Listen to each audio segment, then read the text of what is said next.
Good morning ninth class. आज हम कर रहे हैं एक्सरसाइज 4.3 का 7वां सवाल, जो कि स्टेटमेंट है। एक विद्यालय की कक्षा 9वीं की छात्राएं यामिनी और फातिमा ने मिलकर भूकंप पीड़ित व्यक्तियों की सहायता के लिए प्रधानमंत्री राहत कोष में 100 रुपये अंशदान दिया। एक रैखिक समीकरण लिखिए जो इन आंकड़ों को संतुष्ट करती है। आप उनका अंशदान एक्स रुपये और वाई रुपये मान सकते हैं। इस समीकरण का आलेख खींचिए। ठीक है। इंग्लिश में स्टेटमेंट है, Yamini and Fatima, 2 students of class 9 of a school, together contributed ₹100 towards the prime minister's relief fund to help the earthquake victims. Write a linear equation which satisfies the data. You may take their contributions as rupees X and Y. Draw the graph for the same. तो ये देखिए, मैंने मान लिया Yamini, late कर लेते हैं, यामिनी ने डोनेट किया X रुपये, फातिमा ने किया Y रुपये। अब दोनों ने कुल मिला के कितना डोनेट किया है? 100 रुपीज़। तो दोनों का सम जो है वो होगा 100। फिर आप हमारा जो सेम प्रोसीजर होता है वही लगाएंगे कि भाई टेबल बनाएंगे। ठीक है, एक्स और वाई। एक बार एक्स को 0 कर दो तो वाई आ गया कितना? 100। और एक बार वाई को कर दो 0 तो एक्स 100 आ जाएगा। 2 पॉइंट से भी आप ग्राफ बना सकते हैं। ग्राफ बनाना आपका काम है। ठीक है। अब हम कर रहे हैं 9th सम, सॉरी 8th सम है। अमेरिका और कनाडा जैसे देशों में तापमान फ़ारेनहाइट में मापा जाता है, जबकि भारत जैसे देशों में तापमान सेल्सियस में मापा जाता है। यहाँ फ़ारेनहाइट को सेल्सियस में रूपांतरित करने वाला एक रैखिक समीकरण दिया गया है। Fahrenheit = 9/5 Celsius plus 32। तो ये इक्वेशन दी गई है आपको फ़ारेनहाइट से सेल्सियस में बदलने की। तो एक बार इंग्लिश मीडियम की स्टेटमेंट पढ़िए।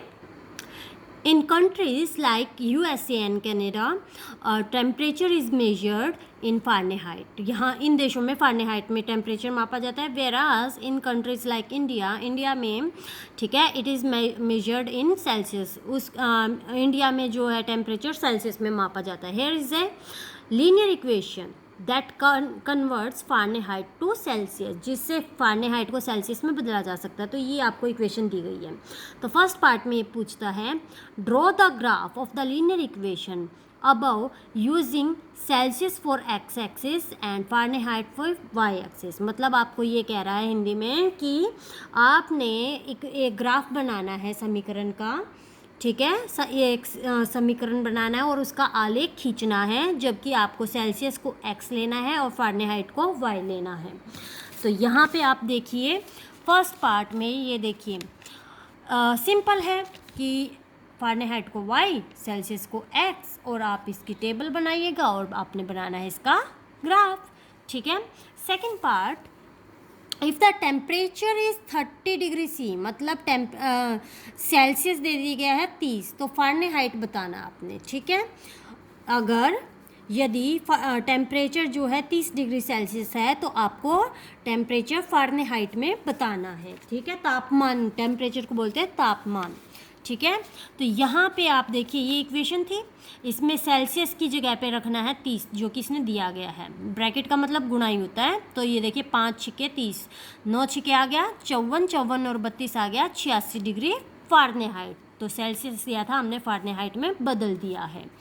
उसके बाद तीसरा भाग है, if the temperature is 95 degree Fahrenheit, F मतलब फ़ारेनहाइट। ठीक है। What is the temperature in Celsius. यदि तापमान 95 डिग्री फ़ारेनहाइट है तो आपने तापमान सेल्सियस में निकालना है। अब की बार F का मान रख दीजिए 95 और सेल्सियस आ जाएगा। ये देखिए मैंने यहाँ पे क्या किया है, फ़ारेनहाइट का मान रख दिया, तो ये इक्वेशन ये बन गई। 32 यहाँ पे आएगा, घटा हो जाएगा। 95 में से 32 गया, आया 63। 63 बराबर 9/5 C। अब ये 9/5 इधर इस साइड है, इधर लाएंगे तो ये उल्टा हो जाता है और गुणा में हो जाएगा, तो ये हो जाएगा 5/9। 9 सते 63, तो 7 पंजे 35। तो ये आ गया आपका 35 डिग्री सेल्सियस फ़ारेनहाइट से सेल्सियस।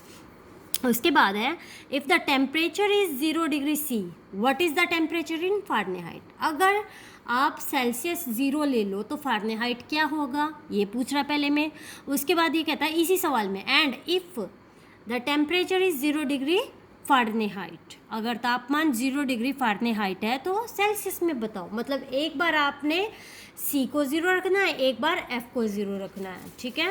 तो यहाँ पे देखिए समीकरण में पहले मैंने C को 0 रखा तो ये सारा तो हो गया 0, तो F आ गया आपका 32, ठीक है। उसके बाद यहाँ से इसी में आगे जो बोला गया है वो है कि फ़ारेनहाइट को 0 ले लो, फिर C का मान निकालना है। तो ये 0 है, ये 32 इधर जमा में इधर आएगा, घटा में हो जाएगा, ठीक है। और ये 9/5 इधर आके गुणा में 5/9 हो जाएगा। तो 32 की 5 से गुणा की आपका आया माइनस का 160/9। इसको भाग कर दीजिए या ऐसे भी छोड़ सकते हैं, तो ये आपका आ गया C का मान, ठीक है, सेल्सियस में आ गया है, ठीक है। इसके बाद है अगला पार्ट। अगले पार्ट में आपको बोला गया है is there a temperature which is numerically the same in both Fahrenheit and Celsius, if yes find it। क्या ऐसा कोई तापमान है जिसमें फ़ारेनहाइट और सेल्सियस दोनों बराबर हो। मतलब ये F और C का ऐसा मान रख दो कि ये लेफ़्ट और राइट साइड दोनों बराबर हो जाएं, ठीक है। तो ये पूछ रहा क्या ये पॉसिबल है, और अगर है तो बताइए। तो ये आप बिल्कुल याद कर लीजिए, -40 डिग्री पे फ़ारेनहाइट और सेल्सियस बराबर हो जाता है, ठीक है। जैसे हम इसी समीकरण में मान रखते हैं, देखिए FM -40, ठीक है, ये होगी लेफ्ट साइड, राइट था 9/5 C जमा 32, ठीक है। तो C की जगह पे आप रख दीजिए घटा का 40, तो 5 8 40, 9 8 72, जो क्या है घटा का।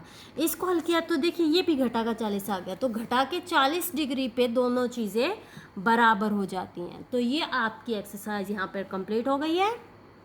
आज के लिए इतना ही, थैंक यू।